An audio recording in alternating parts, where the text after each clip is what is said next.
pun cukup dah. Telur, oat, roti kan. So benda yang basic lah. So lelaki belajar masak penting.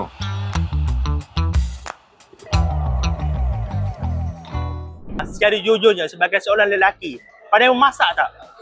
Saya, dia bukan pandai tak ataupun tak pandai. Dia rajin atau tak rajin. Okey. Saya seorang yang bukan sekadar rajin, tapi saya boleh memasak.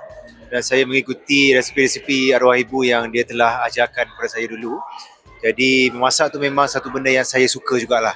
Okay. Kerana saya pun pergi gym, saya exercise, kadang-kadang diet. So every morning saya kena masak saya punya breakfast.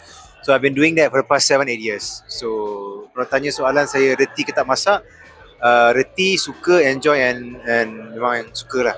Pada usia berapa Ali mula belajar masak dan masuk ke dapur? Dan resipi pertama air tangan Ali sendiri? Masuk ke dapur masa kecil masuk ke dapur dah, tolong-tolong mak. Masa mula-mula memasak umur 16-17, masa mula-mula masuk gym.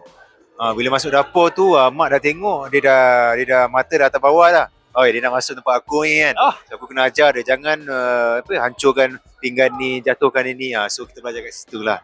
Belajar memasak, belajar cara handle utensil semua, cara basuh pinggan semua. So dekat situ lah saya immerse myself in the kitchen. Jadi antara contoh air tangan Ali sendiri yang bila orang rasa je macam wow, sedap. Spaghetti tom yum ayam. Spaghetti tom yum. Oh wow, okay. Yeah, tom yum spaghetti chicken. So it's creamy, dia macam buttermilk sikit.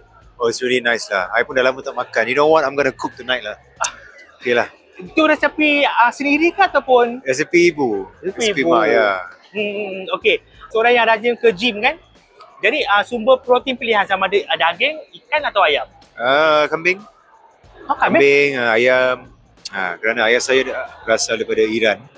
Jadi mereka banyak makan kambing lah. Kebab semua ni. So my favourite. Sebab ada setengah orang kata kalau kambing tu macam ada yang pening kepala lah, ada yang panas badan lah. Mungkin persepsi seperti itu betul atau tidak sebenarnya? Saya tidak betul. Mungkin reaksi setiap orang itu berbeza terhadap kambing ataupun apa-apa makanan lah. So mereka kena check lah ada allergic ke tidak. So far alhamdulillah saya tak pening kepala lah. Saya lagi ada tenaga lah.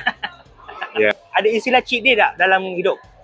Ada. Okay. Setiap hari cheat day. Oh, setiap hari cheat? Setiap hari cheat day. Saya makan pagi makan sihat, malam saya relax sikit lah. As long as saya dah pergi gym, dah makan sihat pada waktu pagi, waktu petang, malam saya relax sikit lah. Tak strict. Kira you bukan jenis yang seorang kaki makan jugalah? Oh, kaki makan. Cuma tengok hari lah. Hari yang saya pergi gym, saya fokus. Yang tak pergi gym, kita pergi ni. Satu nasihat kepada lelaki yang malas nak memasak? Okay, malas memasak dia susah lah. You kena cari partner yang pandai masak. Ataupun partner yang tahu macam mana nak handlekan pemakanan you. Kalau tak, everyday, kalau you malas nak masak, you akan beli luar. You akan spend more time, spend more money outside. So at the end of the day, dia tak berapa advisable lah. I would say belajar basic masak pun cukup dah. Telur, oat, roti kan. So benda yang basic lah. So lelaki belajar masak penting. Okay, top 5 makanan favourite? Roti telur, tanduri ayam, nasi biryani, lamb mandi dan juga burger.